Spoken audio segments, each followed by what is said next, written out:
এই ইস্যুটাকে কেন্দ্র করে বাংলাদেশ আওয়ামী লীগের পক্ষ থেকে একটা ডাক দেওয়া হয়েছিল 14, 15, 16, 17 সারা বাংলাদেশ ব্যাপী শাটডাউন লকডাউন কর্মসূচি।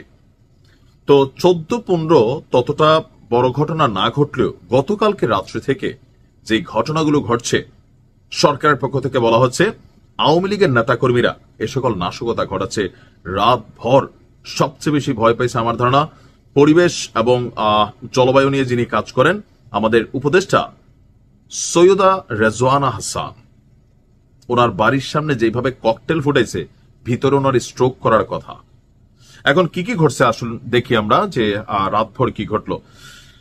সন্ধ্যা থেকে রাজধানীর গাবতলী, মিরপুর, মহাখালী, মতিঝিল সহ বেশ কয়েকটি এলাকায় ককটেল বিস্ফোরণের ঘটনা ঘটেছে। অর্থাৎ গতকালকে ঢাকার রাজধানী ঢাকা ককটেলের শহর হয়ে গিয়েছিল। রাজধানীর কারওয়ান বাজারের মেট্রো স্টেশনের নিচে প্রথমে দুটি ককটেল বিস্ফোরণ হয়।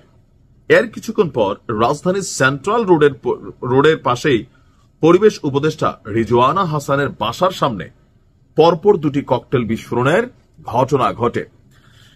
এরপরে আমরা দেখছি যে গাবতলী এলাকায় ব্যাগে ভরে 3টি ককটেল নিক্ষেপ করেছে দুর্বৃত্তরা।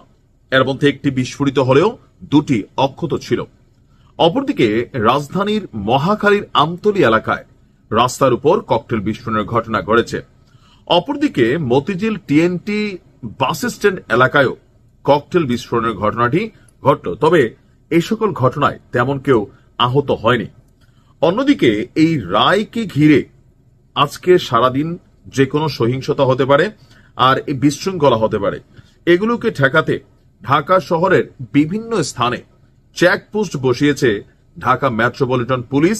আর সেই সঙ্গে যে কোনো ধরনের অপ্রীতিকর ঘটনা এড়াতে সতর্ক অবস্থানে আছে আইন শৃঙ্খলা বাহিনী। ইতিমধ্যেই আপনার গুরুত্বপূর্ণ জোন হিসাবে কানেক্ট করা হয়েছে বিভিন্ন জায়গাকে।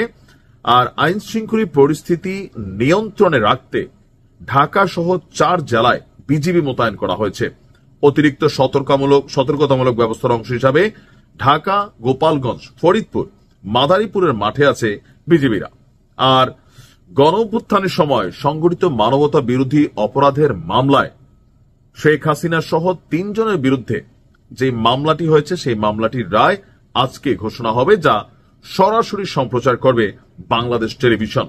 রায়কে ঘিরে যে কোনো পরিস্থিতিকে মোকাবিলা করতে সেনাবাহিনীও মাঠে আপনার কি বলা হয় যে নিয়োজিত আছে। এছাড়া রাজধানী জুড়ে ব্যাপক তল্লাশি চলছে গেল 2 থেকে 3 দিন যাবৎ।